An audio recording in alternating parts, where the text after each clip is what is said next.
Le phare Amédée, au lieu du tourisme en Nouvelle-Calédonie, constitue un site obligé pour tout voyageur désireux de découvrir le lagon.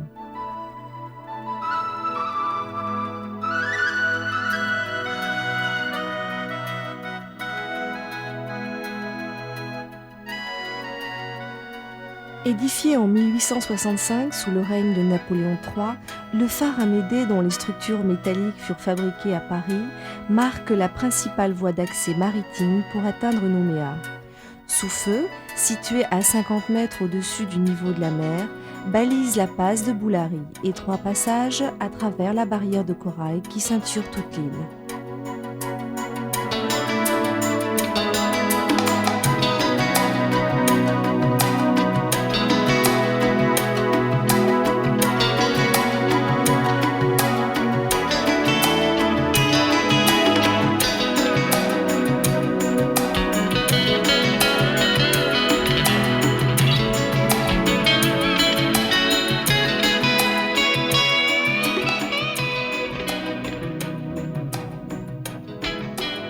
Non loin du phare, protégé de la houle et des vents dominants par le récif Tabou, repose le patrouilleur P655, la Dieppoise.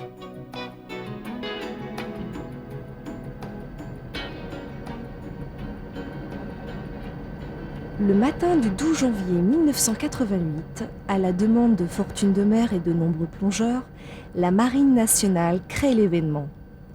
Elle s'aborde le dragueur de mine réformé par 26 mètres de fond. Cette démarche n'a d'autre but que de constituer un récif artificiel pour le plus grand bonheur des poissons.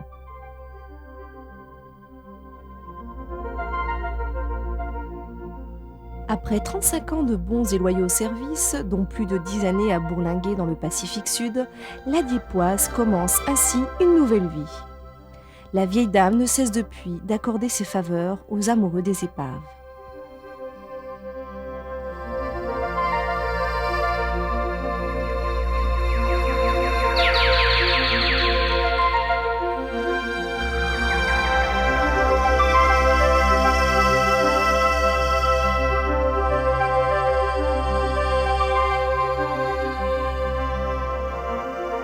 Dernier patrouilleur en bois de la Royale, ce dragueur de mine est essentiellement constitué de matériaux non magnétiques, aluminium et bois, de façon à ne pas déclencher le système de mise à feu des mines qu'il chassait.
Le navire, apparemment intact, nous invite à appareiller pour un voyage fantomatique.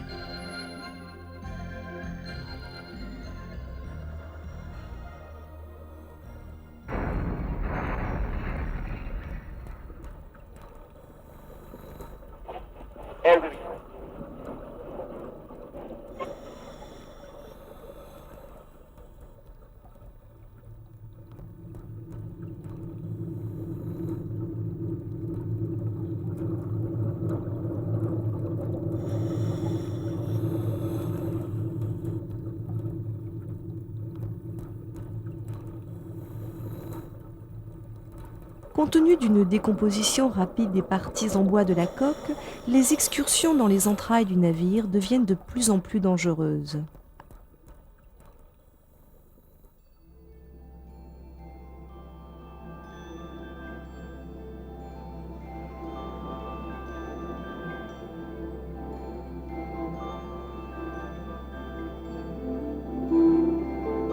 Mais fort heureusement, le pont abrite une telle diversité d'êtres vivants qu'il peut à lui seul satisfaire l'intérêt des plongeurs les plus curieux.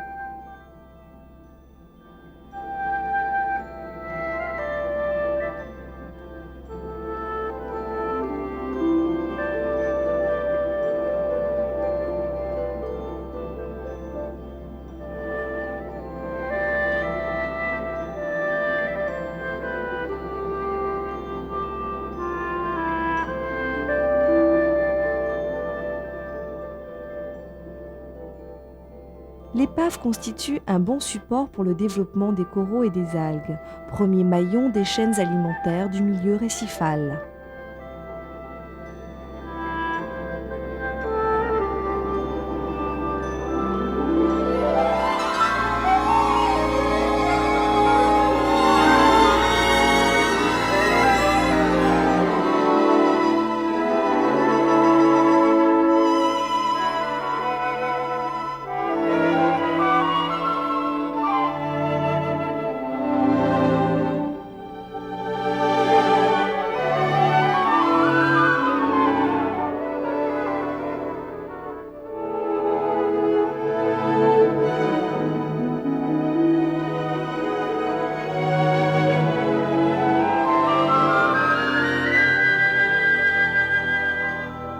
Posée à 26 mètres sur un fond sableux et plat, la Dieppoise apparaît comme une véritable oasis.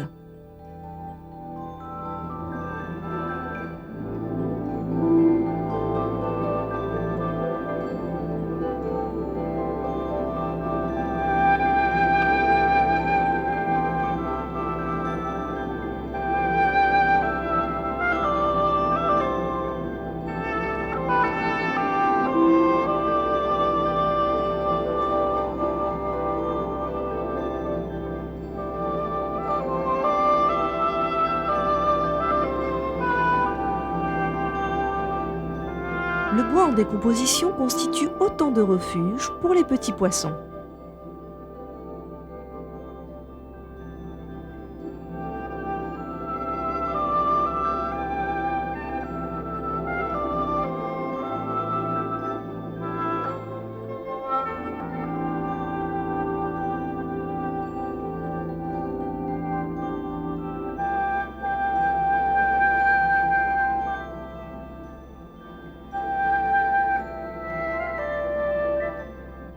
Les loges Castex, quant à elles, ont élu domicile aux hélices et à la base de la coque, préférant la proximité des grands fonds sableux.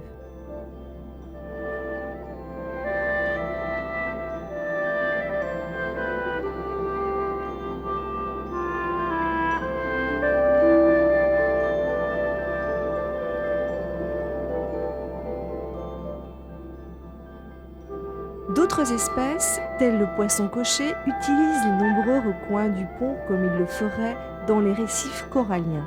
À l'aide de sa robe tachetée, la loge grisette cherche à se confondre avec la couleur sombre de son abri, alors que la rascasse-poule, sûre de son système de défense, arbore ses rayons empoisonnés dans une parade majestueuse.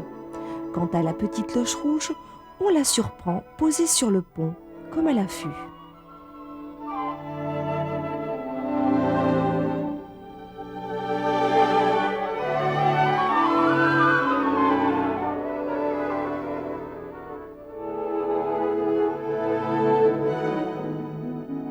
Des fonds fixés abondent par endroits, tels ces buissons d'hydraire urticants et ces spondyles bivalves aux couleurs vives.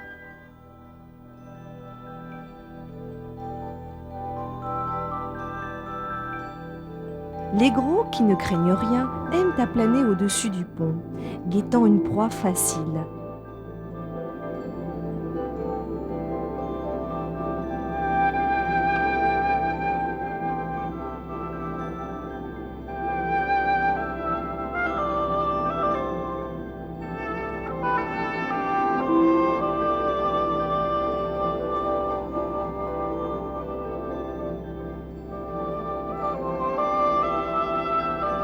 Ils sont là, petits et farouches, grands et placides, ils ont trouvé leur arche de Noé.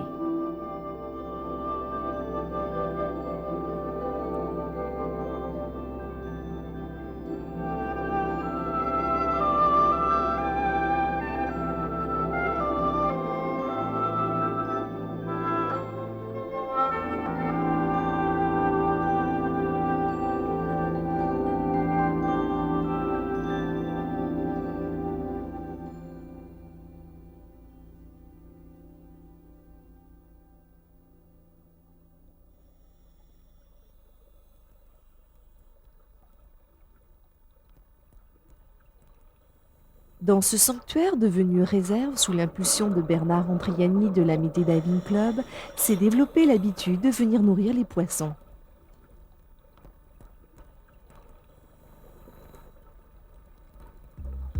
Dès l'arrivée sur le pont, c'est un carrousel de becs de canne, picots, loches bleues, labres, papillons, anglais, grisettes et saumonés.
La belle épave mythique, celle dont rêve tout plongeur, est désormais devenue réalité. Elle vous attend.